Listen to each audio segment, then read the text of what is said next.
एक छोटे से गांव में मोहन नाम का एक साधारण लकड़हारा रहता था। उसका घर मिट्टी का बना था। छत पर पुराने टीन लगे थे और घर में बस उसकी बूढ़ी माँ और छोटी बेटी गुड़िया थी। मोहन रोज सुबह जल्दी उठता, अपनी कुल्हाड़ी उठाता और जंगल की ओर निकल जाता। उसकी जिंदगी बहुत कठिन थी। दिन भर मेहनत करने के बाद भी उसे बस इतना ही मिलता कि किसी तरह 2 वक्त का खाना जुट सके। कई बार वह खुद भूखा सो जाता, लेकिन अपनी बेटी को कभी भूखा नहीं रहने देता। गुड़िया बहुत समझदार थी। वह अक्सर कहती, बाबा आप इतना काम मत किया करो, मैं भी आपकी मदद करूंगी। मोहन मुस्कुराकर कहता, नहीं बेटा, तुम्हें पढ़ना है, तुम बड़ी बनोगी। एक दिन जंगल में लकड़ी काटते काटते मोहन बहुत थक गया। वह एक पेड़ के नीचे बैठ गया और आसमान की ओर देखते हुए बोला, हे भगवान, क्या मेरी जिंदगी हमेशा ऐसी ही रहेगी? क्या मेरी बेटी कभी खुश रह पाएगी? तभी उसे एक हल्की सी आवाज सुनाई दी, जैसे कोई मदद के लिए पुकार रहा हो। मोहन तुरंत उठा और आवाज की दिशा में चल पड़ा।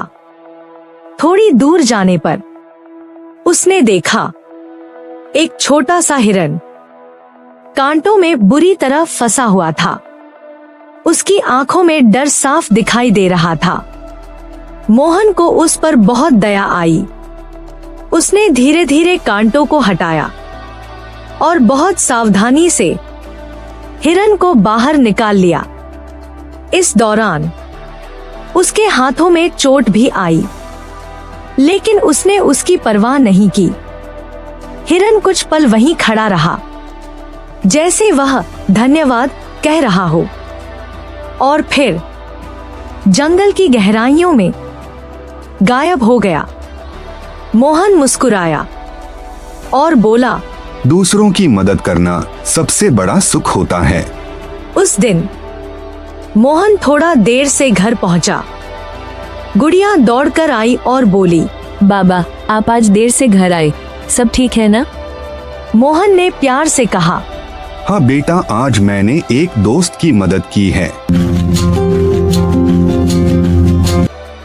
अगले दिन जब मोहन फिर जंगल गया तो उसे वही जगह कुछ अलग सी लगी। हवा भी जैसे कुछ कह रही थी। तभी झाड़ियों के पीछे हल्की सी सरसराहट हुई। मोहन सतर्क हो गया और तभी वही हिरन बाहर आया, लेकिन इस बार वह डरा हुआ नहीं था। उसकी आंखों में शांति और अपनापन था। मोहन हैरान रह गया। हिरन ने कुछ नहीं कहा, बस धीरे धीरे और आगे बढ़ने लगा, जैसे वह मोहन को अपने पीछे आने का इशारा कर रहा हो। मोहन भी उसके पीछे चल पड़ा। जंगल के अंदर रास्ता और घना होता गया। चारों तरफ शांति और पत्तों की हल्की आवाज। कुछ दूर चलने के बाद हिरन एक बड़े पेड़ के पास रुक गया। मोहन ने जैसे ही चारों तरफ देखा, उसकी आंखें चमक उठीं।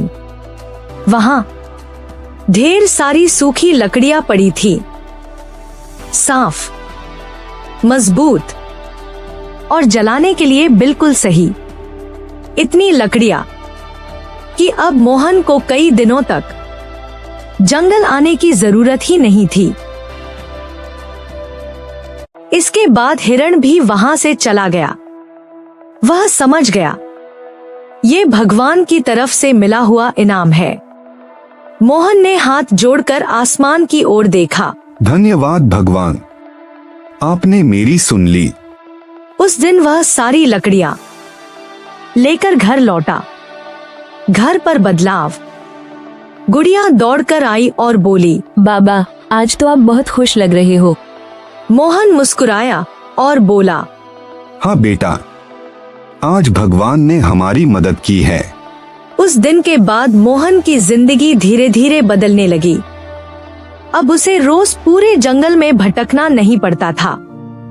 वह उसी जगह से लकड़ियां लाता और बाजार में बेचता। कम मेहनत में ज्यादा कमाई होने लगी।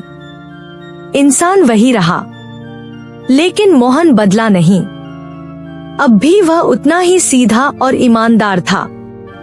अगर गांव में किसी के पास जलाने के लिए लकड़ी नहीं होती तो वह बिना पैसे लिए दे देता।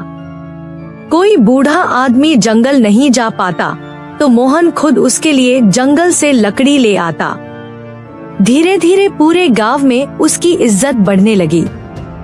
लोग कहने लगे, मोहन गरीब जरूर है, लेकिन दिल से बहुत अमीर है। मोहन ने गुड़िया को स्कूल भेजना शुरू किया। शुरू में गुड़िया डरती थी, लेकिन फिर उसे पढ़ाई में मजा आने लगा। हर दिन वह कुछ नया सीख कर आती और खुशी खुशी अपने पिता को बताती, बाबा आज मैंने कहानी पढ़ी। बाबा मैं भी बड़ी होकर कुछ बनूंगी। एक दिन उसने कहा, बाबा मैं बड़ी होकर अफसर बनना चाहती हूँ ताकि मैं सबकी मदद कर सकूं। मोहन की आंखें भर आईं। तू जरूर बनेगी बेटा, मैं तुझे जरूर पढ़ाऊंगा। कभी कभी मोहन उसी पेड़ के पास बैठता और दूर कहीं वही हिरन दिख जाता। अब मोहन उसे देखकर डरता नहीं था, बस मुस्कुराता था। उसे लगता था जैसे कोई अदृश्य ताकत उसकी देखभाल कर रही है। साल गुजरते गए, गुड़िया बड़ी होती गई। उसने मेहनत की, पढ़ाई की और कभी हार नहीं मानी। मोहन ने भी दिन रात मेहनत की। धीरे धीरे उनका छोटा सा घर भी ठीक होने लगा। छत बदली, दीवारें मजबूत हुई। माँ भी अब पहले से बेहतर महसूस करने लगी।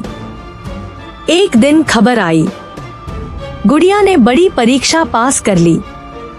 वह एक बड़ी अफसर बन गई। पूरा गांव खुशी से झूम उठा। जब वह अपने गांव लौटी तो हर कोई उसे देखने आया। ये देखो, लकड़हारे की बेटी आज अफसर बन गई। मोहन दूर खड़ा था, ये सब कुछ देख रहा था। एक शाम मोहन उसी पेड़ के नीचे बैठा था, वही जगह जहां कभी उसने भगवान से शिकायत की थी। आज वह शांत था।